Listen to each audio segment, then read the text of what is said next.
మెదక్ జిల్లా రామాయంపేట మండల కేంద్రంలో తెలంగాణ రాష్ట్ర అమరవీరుడు పోలీస్ కిష్టయ్య 16వ వర్ధంతి వేడుకలు ఈరోజు ఘనంగా నిర్వహించారు.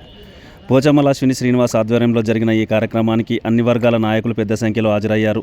ఈ కార్యక్రమానికి ముఖ్య అతిథిగా రామాయంపేట పట్టణ సిఐ వెంకటరాజు కూడా హాజరై అమరవీరుడు కృష్ణయ్య చిత్రపటానికి పూలమాలలు వేసి ఘన నివాళులర్పించారు. అనంతరం కృష్ణయ్య సేవలను స్మరించుకున్నారు. ఈ కార్యక్రమంలో బీసీ సంఘం గౌరవ అధ్యక్షుడు మెట్టు గంగారం, సుంకోచి దామోదర్ చారి, ఎన్శెట్టి అశోక్ గుప్తా, అల్లాడి వెంకటేష్, చింతల స్వామి, దేమే యాదగిరి, పిట్ల ప్రకాష్, దండు శివ, కోటి యుగేందర్రావు, సుందర్ సింగ్, పోచమ్మల సిద్ధరాములు, లద్ద నరసింహులు, పాతిరి రాజు తదితరులు హాజరై ఘన నివాళులర్పించారు. అమరవీరుడు కృష్ణయ్య త్యాగస్ఫూర్తి తరాలకు ప్రేరాత్మక కథలని నాయకులు ఈ సందర్భంగా పేర్కొన్నారు. TSG news Ramayampet.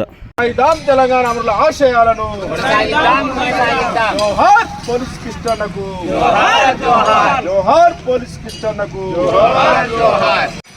మలిదశ తెలంగాణ ఉద్యమకారుడు మరి పోలీస్ కిష్టన్న గారి వర్ధంతి సందర్భంగా మొట్టమొదటిసారిగా తెలంగాణ గురించి ప్రాణాలు వదిలిన పోలీస్ కిష్టన్నకు మేమందరం కూడా ఒక రోల్ మోడల్గా, భారతదేశానికి ఒక రోల్ మోడల్గా తయారు చేస్తున్నందుకు మరి వారికి కూడా మేము కృతజ్ఞతలు, ధన్యవాదాలు తెలియజేస్తూ జై పోలీస్.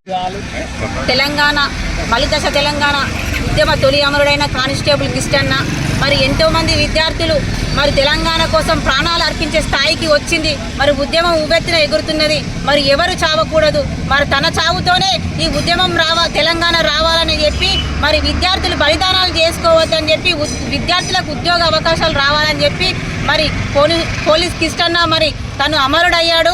మరి మీ అమరులది త్యాగం ఊరికే పోదన్నా. మరి తెలంగాణలో విద్యార్థులకు కూడా మంచి రోజులు వస్తున్నాయి. అందరూ కూడా స్థానికంగా ఎలక్షన్లలో అందరూ పాల్గొని విజయవంతులు కావాలని చెప్పి కోరుకుంటున్నాను.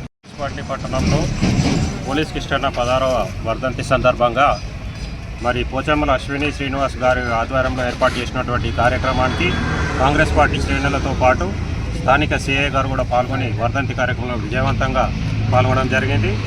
సమాజానికి ఒకటే మెసేజ్ ఇవ్వగలుగుతున్నాము. అప్పుడు ఉన్నటువంటి పరిస్థితుల్లో తెలంగాణ కోల్పోతున్నటువంటి అన్ని రంగాలను మరి తెలంగాణలో ఉవ్వెత్తున నిలిచినటువంటి ఉద్యమంలో మరి ఉంది. ఈ మధ్యనే ఆయన చాలా కష్టపడుతున్న మా ముఖ్యమంత్రి గారు రేవంత్ రెడ్డి గారు భారతదేశంలోనే తెలంగాణకు కూడా ఒక రోల్ మోడల్గా చేయాలని విపరీతమైనటువంటి అవిశ్రాంత పోరాటం జరుగుతున్న సందర్భంలో కూడా మిగతా పార్టీ వాళ్ళు కూడా తనకు చేదోడు వాదోడుగా ఉండి మన తెలంగాణనే ఏకైక లక్ష్యంగా తీసుకొని అభివృద్ధి పథంలో తీసుకెళ్ళి అట్టడుగున్నటువంటి వర్గాలను కూడా బయటకు తీసుకొచ్చి వాళ్ళకు కూడా న్యాయం చేసే విధంగా, అట్లాగే అమరులైనటువంటి వారి కుటుంబాలను కూడా ఎప్పటికప్పుడు కాపాడుకునే విధంగా ప్రభుత్వాల ప్రవర్తన ఉండాలని చెప్పేసి కూడా ఈ సందర్భంగా కోరుకుంటున్నాం. మెదక్ జిల్లా రామాయంపేట మున్సిపాలిటీ లోపల పోలీస్ కిష్టన్న 16వ వర్ధంతి సందర్భంగా ఆయనకు పూలమాలతో నివాళులర్పించడం.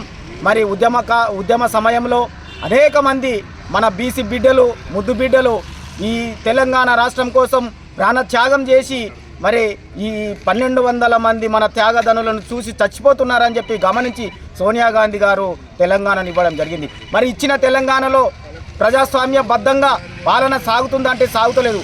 ఎప్పుడైతే తెలంగాణలో బీసీ సంక్షేమ సంఘం పోరాటం మొదలుపెట్టిందో అప్పుడు ఆ ఉద్యమంలో చచ్చిపోయిన వారందరూ కూడా బీసీ బిడ్డలే. కాబట్టి బీసీ సంఘం ఆధ్వర్యంలో జరుగుతున్నటువంటి ఈ కార్యక్రమానికి ఇచ్చేసిన ప్రతి ఒక్కరికి ధన్యవాదాలు తెలియజేసుకుంటున్నాను. అదే రకంగా మరి బీసీ ఏదైతే త్యాగధనులు ఉన్నారో సాకల ఐలమ్మ కావచ్చు, కొండలక్ష్మణ్ బాబూజీ కావచ్చు, పోలీస్ కిష్టన్న కావచ్చు, జయశంకరే కావచ్చు, పూలే గారి, అంబేద్కర్ గారు, వాళ్ళందరికీ నిజమైన నివాళి ఎప్పుడంటే మన బీసీ సామ్రాజ్యము, బీసీ రాజ్యం నిర్మాణం చేసినప్పుడే నిజమైన నివాళి అని చెప్పేసి నేను ఈ సందర్భంగా మనవి చేస్తున్నాను.